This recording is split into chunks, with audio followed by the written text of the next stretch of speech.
Bismillahirrahmanirrahim. Assalamu alaikum students. I hope you all would be fine and having a good time at homes. As you people know that the last lecture that we had, that was all about the types of sentences that we had. Types of sentences according to the meanings. At that time I told you people that there are two types actually. Types of sentences according to the meanings and the types of sentences according to the structure. We call, there is another name of them. For example, this is the type of sentences according to the structure. We call them the syntactic type of sentences as well. Syntactic means structure. And there is another type, that is types of sentences according to the meanings, and we call them semantic types. We discussed them almost 2 weeks ago in the previous lecture. That was all about the types of sentences according to the meanings, and now we have to discuss the next thing, that is types of sentences according to the structure, right? Now types of sentences according to the structure, we are having actually 4 types of those. And what are those 4 things? Number 1, simple sentences. Number 2, compound sentences. Number 3, complex sentences. And number 4, compound complex sentences, right? So these are actually the 4 types of sentences according to the structure. We need to keep these things in our mind, that these are the types of the sentences according to the structure, and the things or the types that we read in the last lecture, in the previous lecture, those were the types of sentences according to the meanings. So we discussed them quite comprehensively in the last lecture, and now we have to discuss these things. As you all know that these are actually the part of your objective sentences, means the MCQs that you are having in your papers as question number 1, and you will be having 15 MCQs, and out of those 15, maybe 2 or 3 you will be having out of these types of sentences, and that can be the type of syntactic types and the semantic types. So we will be discussing it now one by one. First of all, we will be discussing about simple sentences.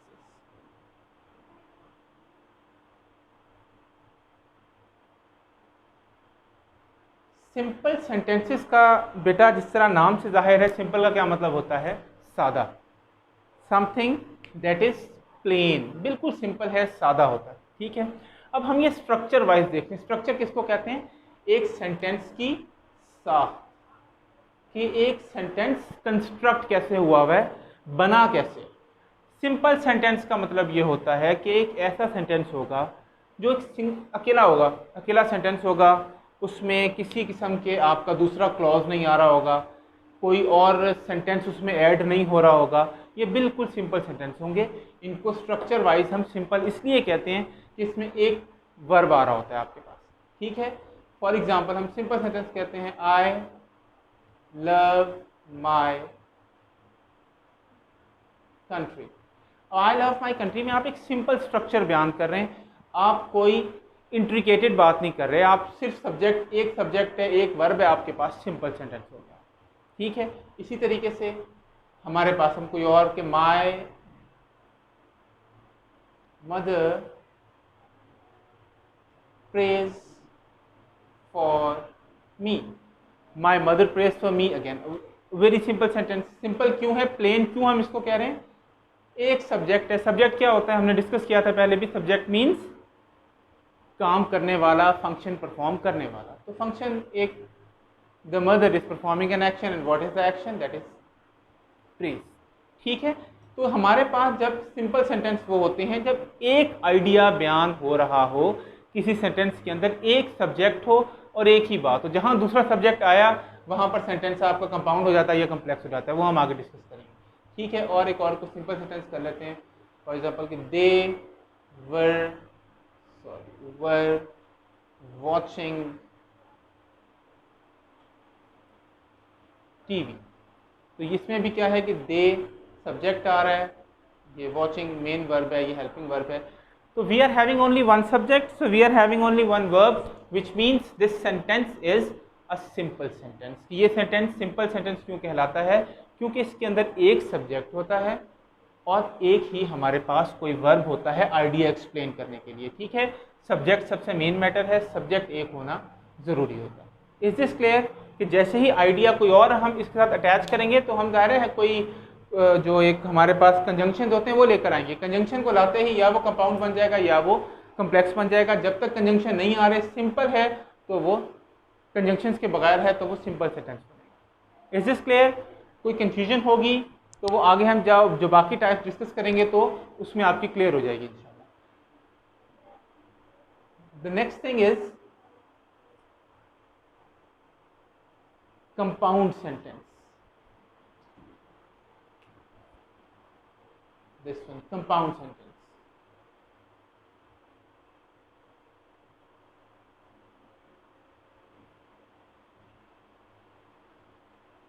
Compound, आप लोग science के भी आप में से कुछ students होंगे, तो you all know compound means something that is made of two, दो तीन चार, दो जिससे मिलके बनी हो। तो कंपाउंड का मतलब ही दो चीज़ों का कोई कम्बिनेशन होता है। ठीक है, तो कंपाउंड सेंटेंसेस वो होते हैं जिनमें एक से ज़्यादा, वो सिंपल नहीं होंगे, उनमें एक से ज़्यादा आइडियाज़ होंगे, एक से ज़्यादा बातें की गई होंगी। ठीक है, अच्छा कम्प्लेक्स सेंटेंस में भी ऐसे ही होता है, उसमें भी एक से ज़्यादा बातें की जाती हैं। ठीक है, अब इसको हम साथ थोड़ा सा डिस्कस कर रहे हैं, एक से सिर्फ समझाने के लिए आपको बता रहा हूँ, फिर इनकी एग्जाम्पल अलग लिखवाता हूँ। देखें बेटा, जो कम्प्लेक्स सेंटेंस होगा वो भी इस तरह ध्यान में रखिए, दो सेंटेंसेस होंगे, कंपाउंड में भी दो सेंटेंसेस होंगे। फ़र्क कहाँ से आपको पता चलेगा कि ये कंपाउंड है या कम्प्लेक्स है? आपने देखना है कि वो किस कंजंक्शन से मिलकर बना हुआ है। दरमियान में कंजंक्शन आएगा, डेफिनेट सी बात है, उनको जोड़ने के लिए दो सेंटेंसेस अगर आ रहे हैं तो वो वैसे खुद ब खुद तो नहीं जुड़ जाएंगे, ज़ाहिर है उनको कंजंक्शन आके जोड़ेगा। अब आपको एग्जैक्टली कुछ कंजंक्शंस हैं वो बताता हूँ कि अगर आप देखें वो कंजंक्शंस हों तो वो कंपाउंड होता है, अदरवाइज कम्प्लेक्स होता है। कौन से? उनको फैन बॉयज़, एक हमने एक वर्ड भी हमने अपने तौर पे बनाया हुआ है एक याद रखने के लिए। फैन बॉयज़ मतलब इसका क्या होता है? एफ से बनता है फॉर, ए से बनता है एंड, एन से बनता है nor, B for but, O for or, Y for yet, S for सो।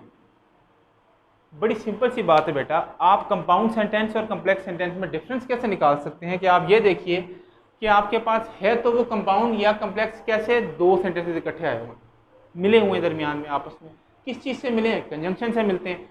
अगर ये कंजंक्शंस आए हुए हैं उन दोनों सेंटेंसेस को मिलाने के लिए तो सेंटेंस आपका कंपाउंड होगा। इन सात कंजंक्शंस के अलावा कोई और अगर आया है तो वो हमेशा क्या होगा?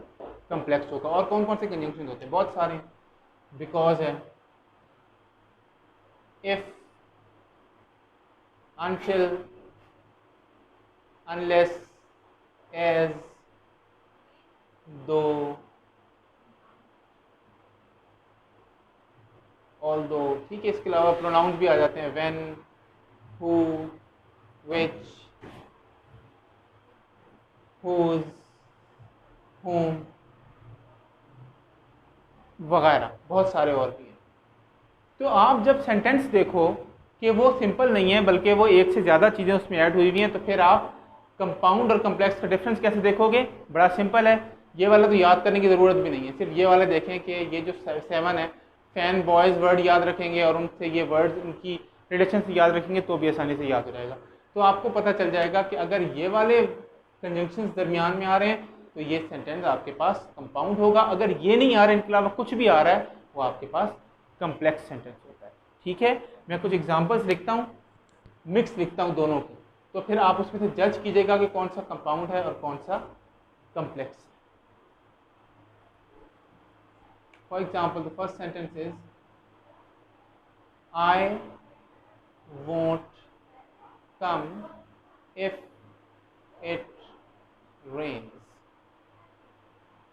I am coming to you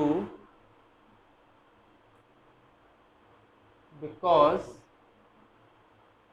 you need me.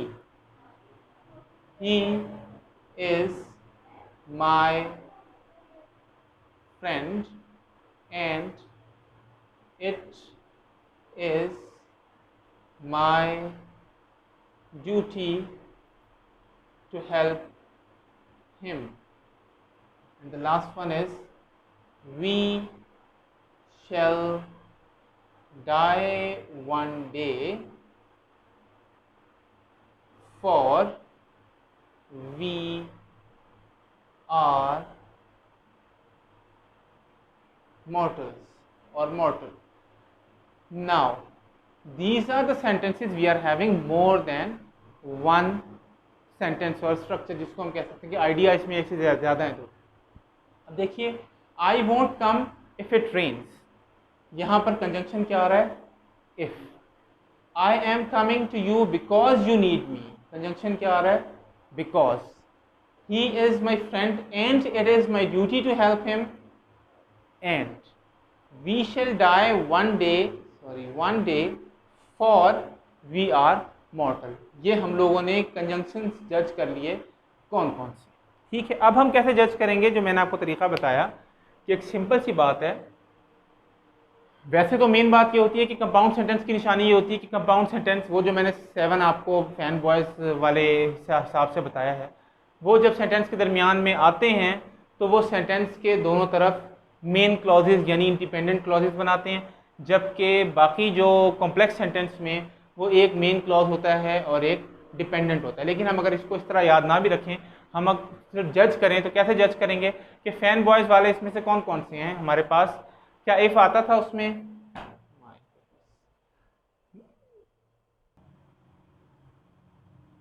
So these are the 4 examples that we are having. ये 4 एग्जांपल्स हैं और हमने डिस्कस किया कि कौन से हैं कंपाउंड सेंटेंस और कौन से हैं कॉम्प्लेक्स सेंटेंस, और मैंने आपको उनकी निशानी बता दी। उनके सिंपल ये बता दिया कि फैन बॉयज अगर दरमियान में आ रहा हो तो कंपाउंड बना रहे हैं, अदरवाइज वो कॉम्प्लेक्स बना रहे हैं। अब देखिए बेटा, 4 सेंटेंसेस हैं।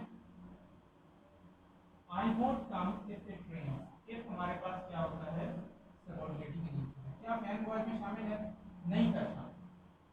I am coming to you because you need me, because ये भी सबऑर्डिनेट कंजंक्शन है, ये भी फैन बॉयज वाले में शामिल नहीं है। इसका मतलब ये है कि दोनों फैन बॉयज वाले में शामिल थे ही, तो हम इनको क्या कहेंगे कि ये पूरा सेंटेंस हमारे पास क्या है? कॉम्प्लेक्स सेंटेंस, और ये वाला भी सेंटेंस हमारे पास क्या है? Complex. He is my friend and it is my duty to help him। यहाँ पर एंड बॉयज वाले जो मैंने आपको 7 लिखा है उनमें शामिल। We shall die one day for we are mortal, for भी इसमें शामिल था। मैंने आपको दिखाए थे कि जब वो 7 फैन बॉयज वाले जो मैंने आपको दिखाए थे 7 कंजंक्शंस के, जब भी वो आएंगे सेंटेंस हमेशा कंपाउंड बनेगा। तो एंड और फॉर अगर सेंटेंस के दरमियान में आ रहे हैं तो वो हमेशा सेंटेंस को क्या बनाएंगे? हमेशा सेंटेंस को आपके पास जो कंपाउंड सेंटेंस बनाएंगे। Is this clear? क्या बनाएंगे? सेंटेंस को कंपाउंड सेंटेंस बनाएंगे। और कॉम्प्लेक्स और कंपाउंड में ही हमेशा कंफ्यूजन होती है, लेकिन इसकी कंफ्यूजन आप बहुत आसानी से क्लियर कर सकते हैं।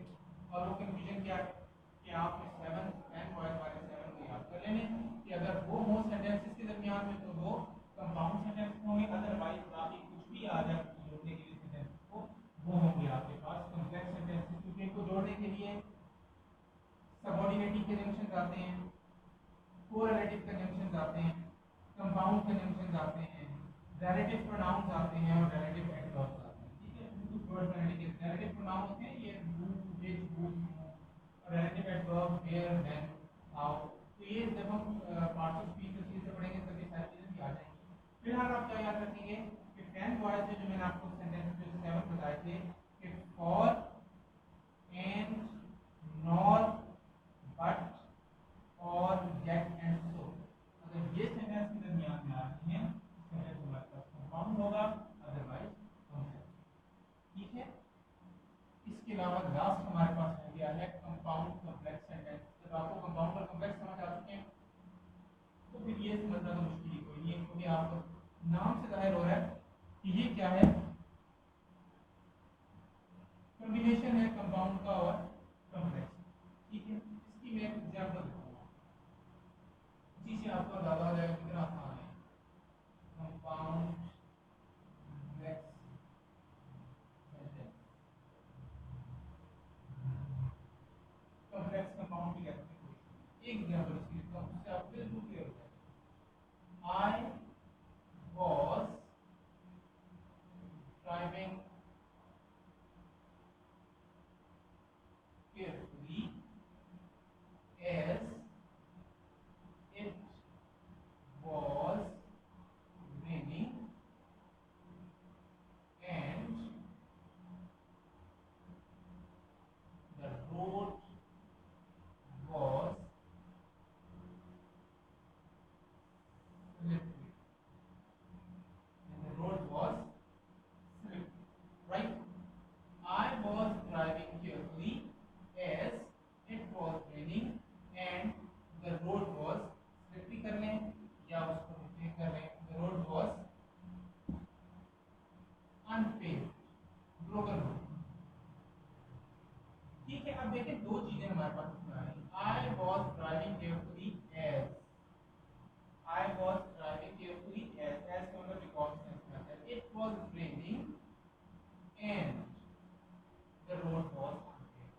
दो आ रहे हैं हमारे पास, क्या दो आ रहे हैं कंजंक्शन, और जब दो कंजंक्शन आ रहे हैं, एक है as, एक है and, हमें ये याद है कि and जब भी आता है वो क्या बनाता है, कंपाउंड सेंटेंस बनाता है। हाँ, और as जब भी आता है तो वो कंपाउंड तो नहीं बनाता, वो क्या बनाता है, कॉम्प्लेक्स सेंटेंस बनाता है। तो जब हमारे पास किसी एक ही सेंटेंस कोऑर्डिनेटिंग कंजंक्शन भी होंगे जो कि फैन वॉइस हैं, या सबऑर्डिनेटिंग कंजंक्शन भी होंगे, दोनों का स्ट्रक्चर कॉम्बिनेशन आएगा तो जाहिर है उसमें कम से कम तीन, आई वाज ड्राइविंग केयरफुली एक सेंटेंस, इट वाज रेनिंग दूसरा sentence, the road was slippery तीसरा सेंटेंस। तीन सेंटेंस तो डेफिनेटली आते हैं, तीन सेंटेंसेस आए और उसमें एक आपके पास कोऑर्डिनेटिंग कंजंक्शन यूज हुआ हुआ जैसे कि एंड है, और एक सबऑर्डिनेटिंग कंजंक्शन जैसे कि एज है। तो फिर क्या होगा ये कि एंड इसको आकर बना रहा है कंपाउंड और एज इसको डिक्लेयर कर रहा है कि ये क्या है, कॉम्प्लेक्स सेंटेंस। इसलिए इस तरह के सेंटेंस को हम कॉम्प्लेक्स कंपाउंड सेंटेंस कहते हैं। इस क्लियर, इस चीज को आप देख लीजिएगा, कंफ्यूजन हो तो जो आप ग्रुप में या